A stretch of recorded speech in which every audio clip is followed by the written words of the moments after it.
You step outside for a relaxing evening stroll, and within 5 seconds, you are being dragged down the sidewalk by 60 pounds of pure muscle. It is incredibly common to look at a dog straining at the end of a leash and assume they are being stubborn, trying to establish dominance, or willfully ignoring your commands.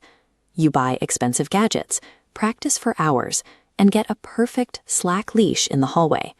But the moment you cross the threshold to the outdoors, all that training evaporates.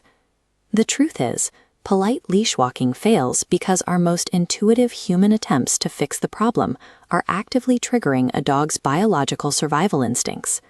When a walk devolves into a wrestling match, you are not fighting your dog's attitude, you are fighting millions of years of evolutionary anatomy. The conflict starts with a basic anatomical disconnect. Humans naturally walk at a snail's pace compared to a dog.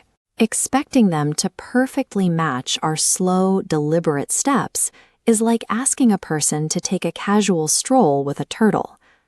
This diagram illustrates what happens the moment a dog hits the end of the leash and feels resistance. They experience an involuntary reaction called the oppositional reflex. This reflex is an ancient survival mechanism. When an animal feels physical pressure on its body, it does not naturally yield. It instinctively pushes or pulls against that tension. We often try to solve leash pulling by attaching the line to a standard back clip harness. But because of where the leash anchors, all of our backward pressure gets distributed squarely across the dog's chest.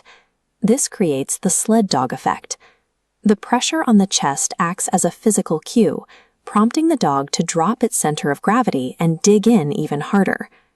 Our natural instinct is to pull back when the dog pulls forward. Biologically, backward tension physically forces the dog's body to intensify its forward momentum. To counter this pulling, many people reach for specialized tools. One of the most popular is the retractable leash. This flowchart maps the mechanical failure of retractable leashes.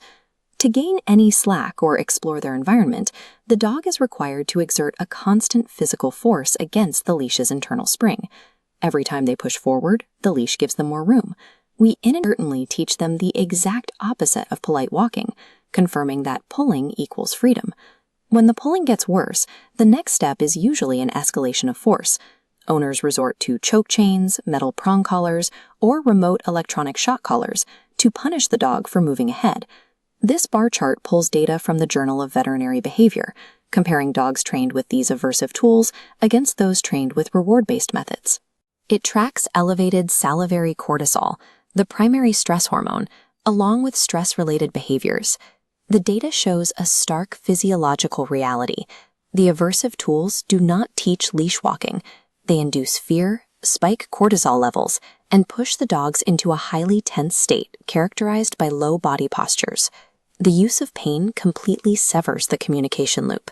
The dog has not learned how to walk politely next to you. They have only learned how to suppress their behavior to avoid physical discomfort. Beyond physiology, we have to look at the cognitive environment. A dog's ability to focus is entirely dictated by the sensory input surrounding them. Think about human memory. If I ask you to recite the alphabet in a quiet living room, it requires zero effort. But if I ask you to recite those same letters into a microphone in front of 10,000 people, your brain might freeze in panic. The exact same logic applies to your dog's walk. The living room requires low cognitive effort, but a busy street packed with smells, loud trucks, and squirrels is severe cognitive overload. We often make this worse by praising them with our normal speaking voice. A monotonous verbal marker simply blends into the background noise, breaking the operant conditioning loop when the dog is highly stressed. Then we make a second error. As dogs get better at walking, we phase out high-value treats, expecting them to continue working for free. You would quit your job if the paycheck shoved. Without a distinct marker word to cut through the noise and a highly valuable reward to earn, a dog has absolutely no cognitive incentive to ignore an overwhelming environment. The solution starts with redefining the walk itself. It should not be a strict, militant 45-minute heel.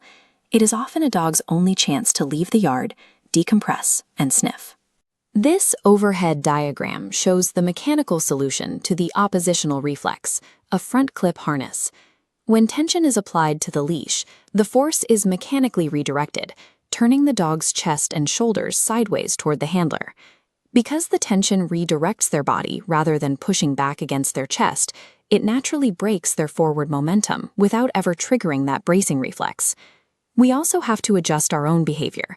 We need to speed up our walking pace to better match their natural rhythm and use a distinct, slightly higher-pitched verbal marker to cut through the environmental noise.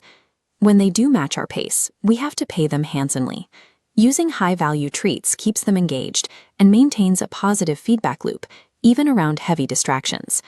When we stop treating the leash as a tug-of-war rope and start using it as a cooperative line of communication, we finally achieve biological harmony on the walk.